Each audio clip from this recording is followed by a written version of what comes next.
My thought process initially was that I wanted to go for something a little more abstract. The first ideas I had was to have everyone wearing cardboard masks with words on them, and these words would portray the moods. And then I quickly, before even implementing the idea, I realized that, oh wait, if we have masks and they're on stage in Pelican, there's no way that they're going to be heard. So then I started kind of branching from there. I thought, okay, well I do like the idea of masks because it has this idea of sort of, what's the word, of hidden identities.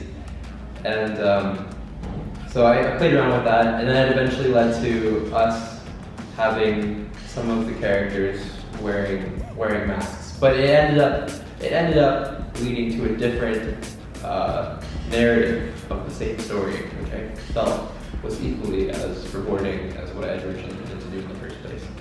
Okay, so no, I wasn't initially part of the design team, but I wanted to.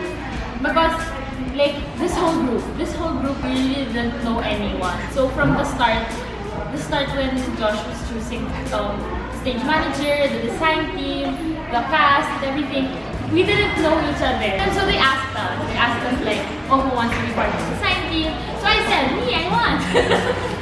So it was actually really hard to divide the work. So what we would do, so me, Joe, Audrey, we would submit our own inputs in anything that we do, in stage design, in posters.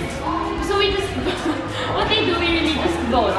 So in the end, parang we still end up uniting our ideas into one. For example, for our final poster, it was more on everyone's inputs talaga, rather than just one person. I had no experience with casting ever. What I simply did was I just said, everyone come, and you can read a line from Hamlet, from the king, and from the queen, because I had determined that these lines required a little more skills. I wanted to see how these actors could do with delivering these lines. Specifically, I wanted to see how the performers were able to interpret the lines on their own without my instruction, and then so that those people would get at least roles that fit their style of acting. Because there were certain people, person that comes to my mind right now, Jessica, who wasn't the best. They weren't the best at acting, at performing non-verbally or really verbally, but they were still skilled in other areas. So I found what people's strengths and weaknesses were, and I used those. I said, okay, where can they thrive? Of course, I picked Mish for Hamlet because she was wonderful. She was auditioning for the Queen, and I was like, no, you're not getting the Queen. you're getting Hamlet. It was new to me because it was a male role, and it was the lead role. So I got really pressured, but I read the script over and over again until I internalized Hamlet's role. And from that, I think I got the emotions right, and I portrayed it the way, and especially with the help of Sir Joem and the director and the stage manager, I think I portrayed it, well, rightly. yeah. I can say well, rightly. Personally, I enjoyed conveying this very ambiguous character. King Claudius had a hidden side within it, and a very direct evil side. So it's a mix between someone who's trying to get by, someone who's desperate to gain something out of the difficult circumstances with people. I guess what I could say about my character is she was really fun to play because, well, originally I wanted a girl character, and there were only like two in the whole play. And so since I got the part, I really maximized what I could do, and I found her character to be quite naive, so I could relate because in the story she wasn't really aware of the schemes that was going on behind her back. She was clueless of what was going on with the new king and with her son. So it was pretty easy to project what her character is like? Originally, she was supposed to be a sad character because I'm not used to portraying any sad personalities. I don't have a lot of acting experience with sad emotions either, so originally I wasn't going to do that. But then I realized that it was essential. It was part of being Ophelia, so I had no choice but to portray that. So with the use of facial expressions and small movements, maybe like some just simple gestures like maybe looking down at the floor. Then when it comes to communicating with people, would seem like that person seems a little down. Besides him being a male character, it was already hard. I'm a girl, so it's really hard to play as a guy. You have to deepen your voice. But other than that, it was really the first line, his first line, which is him being angry. But I was able to get it right after practice, after what the stage manager says and what the director says. So I was able to play it correctly. Are you going to compare what you? Oh yeah, and the beard. Yeah. Just very itchy. Besides the parallelism of opening and ending the play, knowing that Horatio is the best friend of Hamlet, it is important that Horatio should always be there for Hamlet. Most importantly, in the last scene where Hamlet is dying, Horatio was there for him because Horatio is like the right hand of Hamlet. So Well, there are actually two looks at that. One is that the ghost is the actual legit spirit of the father, and he wants revenge. And in that sense, he's asking Hamlet to accept revenge.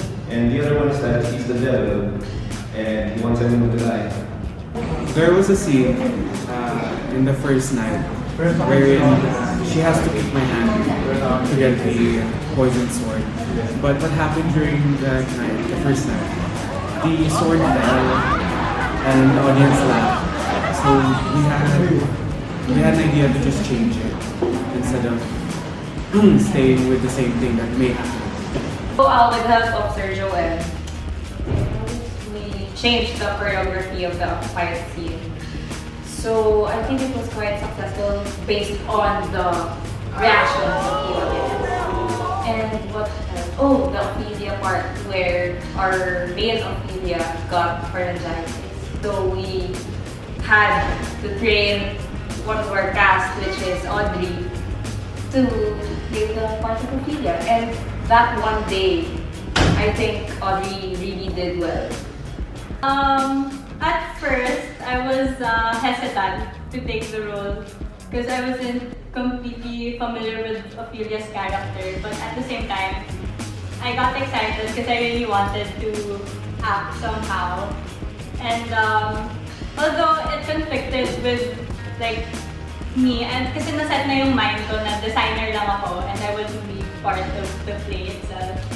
So when I got that parang naging understudy, it was mixed emotions really, but at the end of the day I really enjoyed it because I enjoyed best of both worlds. Like I was backstage during the first night and then on the second night, so surprisingly I was in front of an audience and they're watching me perform.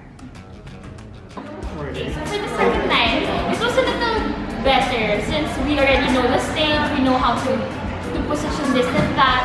But then, really, when it's there, when you're in that position already, the pressure is big.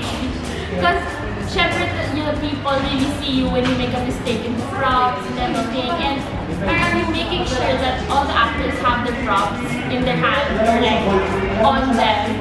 It was big also kasi since the second night, we lost some of our props were already damaged, so we really had to revise everything.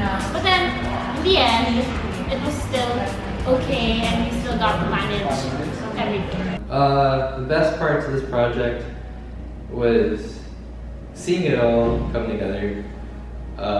That just as as time went by, it did get more stressful because the dates were just coming closer and closer. But at the same time, it was the first time that we ran through the entire play. We were outside in Crombie.